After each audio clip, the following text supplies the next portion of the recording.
بچوں کی تعلیم ہے، یہ بچوں کی تعلیم ہے، یہ قرآن کا سیکھنا سکھانا جب تک اس امت میں رہے گا یہ امت خیر پر باقی رہے گی۔ غور سے سنیں، یہ مکتب کی تعلیم کے متعلق میں آپ حضرات سے بات کر رہا ہوں کہ جب تک اس امت میں، اس امت کے بچوں میں تعلیم کا سیکھنا سکھانا، قرآن کا پڑھنا پڑھانا باقی رہے گا یہ امت خیر پر باقی رہے گی۔ اور جب اس امت سے تعلیم کا سیکھنا سکھانا، قرآن کا سیکھنا سکھانا یا تعلیمی وسائل میں کمی کا ہو جائے گا، اس وقت اس امت سے خیر اٹھا لی جائے گی اور شرور و فتن کا وہ دور شروع ہو جائے گا۔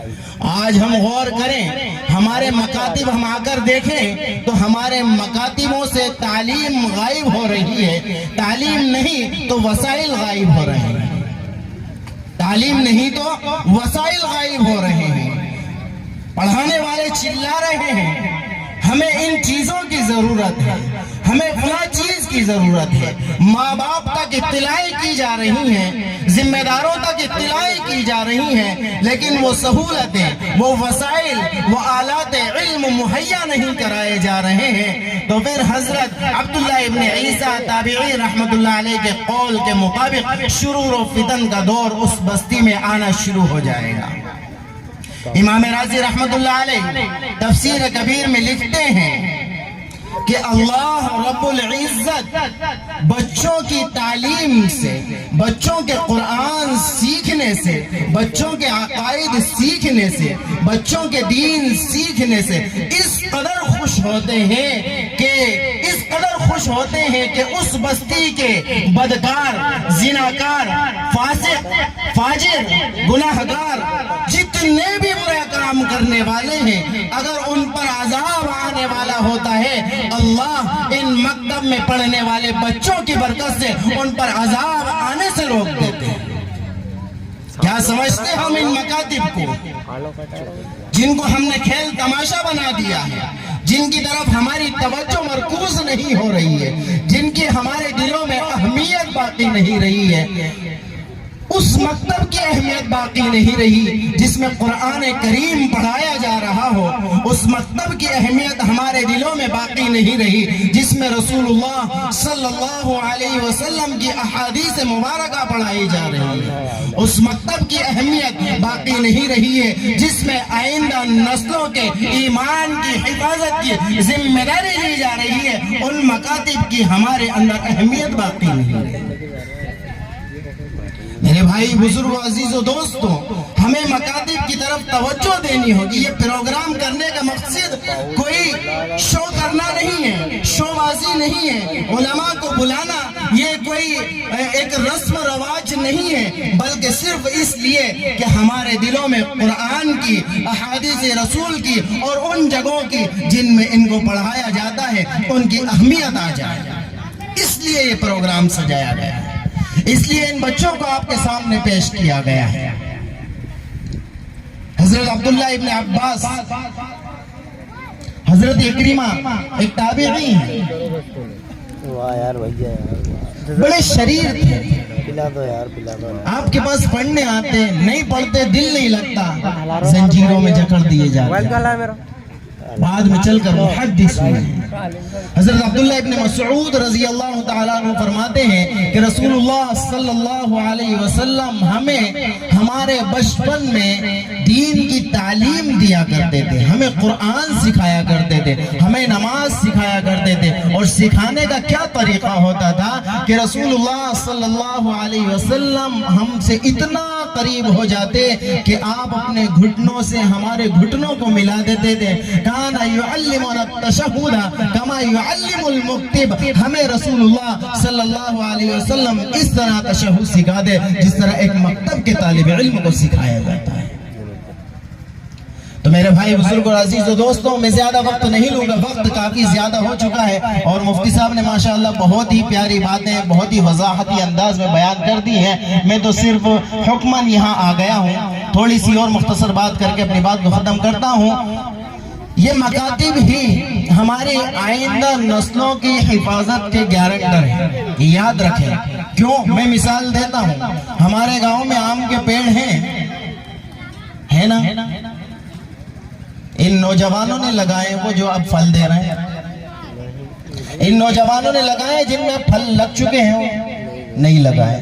ہمارے آبا و اجداد نے لگائے ہوں گے، ہمارے بزرگوں نے لگائے ہوں گے، جو اب ہمارے درمیان میں نہیں ہوں گے، ان کے لگائے ہوئے درخت سے انہوں نے پھل نہ کھا کر ان نسلوں نے اس سے پھل کھائے ہیں۔ تو ہمارے آبا و اجداد نے جنہوں نے دین پر محنت کی ہے، ان کے دین کی محنت کی وجہ سے آج ہم اور ہماری نسلوں میں دین باقی ہے۔ اگر آج ہم اپنی نسلوں کے دین کے بارے میں فکر مند ہو جائیں گے، آئندہ ہمارے آنے والی نسلیں دین پر قائم و دائم رہیں گی، باقی رہیں گی۔ اگر آج ہم نے ان کے دین پر، ان کے ایمان پر، ان کے مکاتب پر ہم نے نظر نہیں کی، آنے والی آئندہ نسلوں کے ایمان کی حفاظت کی کوئی ذمہ داری نہیں۔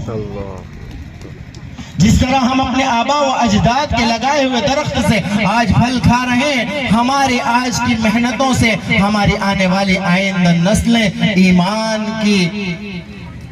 ایمان پر باقی رہیں گی۔ اس لیے بھائی بزرگ اور عزیز و دوستوں، ہمیں بہت زیادہ ضرورت ہے اس طرف توجہ دینے کی۔ کیوں دینا ہے؟ آج کا معاشرہ، آج کا ماحول ایسا ہو چکا ہے کہ اس وقت میں ہمیں اپنے ایمان پر اتنی توجہ دینی چاہیے، کتنی توجہ دینی چاہیے کہ حضرت یعقوب علیہ السلام نے اپنے آخر وقت میں اپنے تمام بیٹوں کو اپنے پاس جمع کیا، تمام بیٹوں کو اپنے پاس جمع کیا۔ حضرت یعقوب علیہ السلام نبی، آپ کے والد اسحاق علیہ السلام نبی، آپ کے دادا ابراہیم علیہ السلام نبی، آپ کے چچا اسماعیل علیہ السلام نبی، آپ کے بیٹے یوسف علیہ السلام نبی، الکریم ابن الکریم ابن الکریم ابن الکریم، سارا گھرانہ نبیوں کا ہے۔ لیکن حضرت یعقوب علیہ السلام نے اپنے تمام بیٹوں کو جمع کیا اور جمع کر کے سوال کیا، کوئی زمین نہیں، کوئی جائیداد نہیں، کوئی دکان نہیں، کوئی کاروبار نہیں، کوئی دنیاوی کام نہیں۔ اذ قال لبنیہ ما تعبدون من بعدی، اے میرے بیٹوں، میرے جانے کے بعد تم کس کی عبادت کرو گے؟ میرے جانے کے بعد تم کس کی عبادت کرو گے؟ تو ہمارے جانے کے بعد ہم اپنے بچوں سے پوچھیں گے کہ نہیں؟ ہم پوچھیں ان سے کہ ہمارے جانے کے بعد تم کس کی عبادت کرو گے؟ کس کی عبادت کرو گے؟ یہ فکر کیوں لاحق ہوئی تھی؟ ذرا اس پر بھی توجہ دیں۔ یہ فکر کیوں لاحق ہوئی تھی؟ مصر کا اس وقت کا زمانہ آج کے دور سے بہت مشابہت رکھتا ہے، خصوصاً ہندوستان سے۔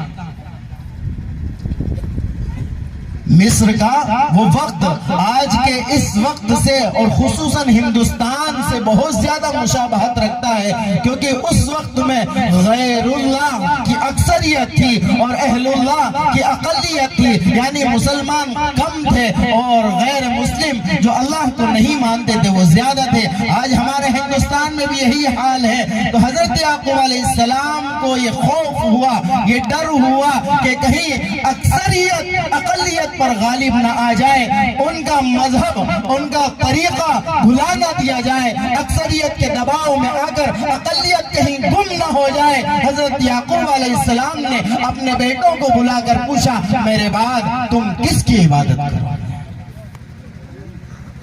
آج وہی دور ہے، آج وہی وقت ہے کہ ہم اقلیت میں ہیں اور دوسرے لوگ اکثریت میں ہیں، کہیں ان کے دباؤ میں آ کر یہ اقلیت گم نہ ہو جائے، اپنے ایمان سے گم نہ ہو جائے، اپنے عقائد سے گم نہ ہو جائے، اپنے کلمے سے گم نہ ہو جائے، اپنے شعار سے گم نہ ہو جائے، اور یہ نسلیں ایمان سے پھر نہ جائے، ایمان سے پھر نہ جائے، یہ ایمان کی روشنی سے دور نہ ہو جائے، یہ تاریکی وادیوں میں نہ چلی جائے، یہ جہنم کے گڑھوں میں جانے والے نہ ہو جائیں۔ تو ہمیں بھی یعقوب علیہ السلام کی طرح فکریں جگانی ہوں گی، اپنی اولادوں کی فکر کرنی ہوگی، اپنی نسلوں کی فکر کرنی ہوگی، اور نسلوں کی فکر ان دینی مکاتب سے آئے گی۔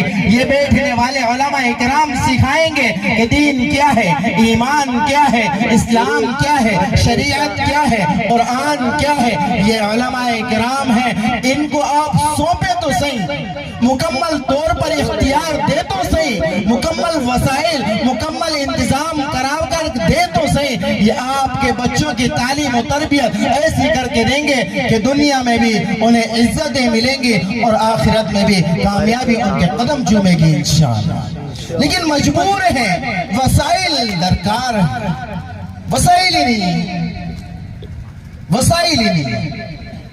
بات زیادہ ہو رہی ہے، بس اپنی بات کو لپیٹ رہا ہوں، میں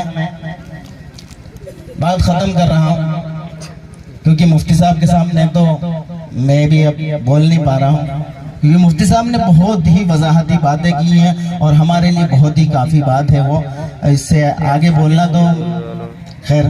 تو یہ مکاتب ہی ہمارے آئندہ نسلوں کی حفاظت کی ذمہ داری ہے۔ ان مکاتب کو منظم کر دیں گے ہم، ہمارا گاؤں، ہماری بستی، ہمارا شہر، ہمارے قریہ، یہ سب خوشگوار ہو جائیں گے، خوشگوار ہو جائیں گے، خوشگوار ہو جائیں گے۔ اس لیے میرے بھائی بزرگ عزیز و دوستو، آج ہماری بچیوں میں دینی تعلیم کا، ہمارے بچوں میں دینی تعلیم کا شعور نہیں ہے، اہمیت ہمارے خود کے دلوں میں نہیں ہے نا، اس لیے ان کے دلوں میں بھی اہمیت نہیں اور شعور نہیں ہے۔ کیونکہ ہم کمپیئر کریں اسکول کی تعلیم سے اور مکتب کی تعلیم سے، ہم اپنے بچوں کو کمپیئر کر سکتے ہیں، ہمیں اسکول کی تعلیم کی کتنی اہمیت ہے اور مکتب کی کتنی تعلیم کی اہمیت ہے ہمارے دلوں کے اندر۔ شام کو بچہ یا بچی پڑھ کر اسکول سے آئے، بیٹا ہوم ورک کتنا دیا، آج کیا سکھایا، آج کیا پڑھایا، تمہاری میم نے کیا کہا، تمہارے سر نے کیا کہا، ہے نا؟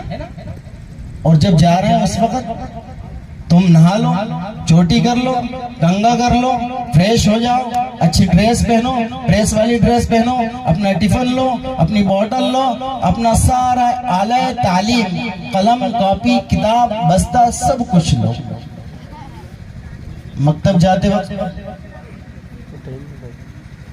تو بھی لگا مت لگا، مکتب جا، کپڑے پہن مت پہن، مکتب جا، منہ دھو یا مت دھو، مکتب جا۔ خدا کی قسم، یہ غیر اہمیت کی وجہ سے آج ہم اپنے بچوں کو قرآن صحیح نہیں پڑھا پا رہے ہیں، کیونکہ اہمیت نہیں ہے۔ قرآن دل میں اترے کیسے؟ کتنا ہی اتارنا چاہے قرآن دل میں نہیں اتر سکتا ہے، کتنا ہی چاہے قرآن کی روحانیت دل تک نہیں پہنچ سکتی ہے، قرآن کی برکت دلوں تک نہیں پہنچ سکتی ہے، قرآن کا نور دلوں تک نہیں پہنچ سکتا ہے۔ پھر ہم چاہے کتنے ہی پڑھنے والے ہو جائیں، قرآن کا نور ہمیں راستہ نہیں دکھائے گا، قرآن کی برکتیں ہمیں راستہ نہیں دکھا پائیں گے۔ کیوں؟ کیونکہ قرآن کو اہمیت کے ساتھ نہیں پڑھایا۔ اہمیت ہمیں دلوں میں آئے گی، ہم انشاءاللہ کامیاب ہوں گے اور ہم اپنے آنے والی نسلوں کی ایمان کی حفاظت میں بھی کامیاب ہوں گے۔ اللہ تعالی ہم سبھی کو کہنے سننے سے زیادہ عمل کی توفیق نصیب فرمائے۔ وآخر دعوانا ان الحمدللہ رب العالمین۔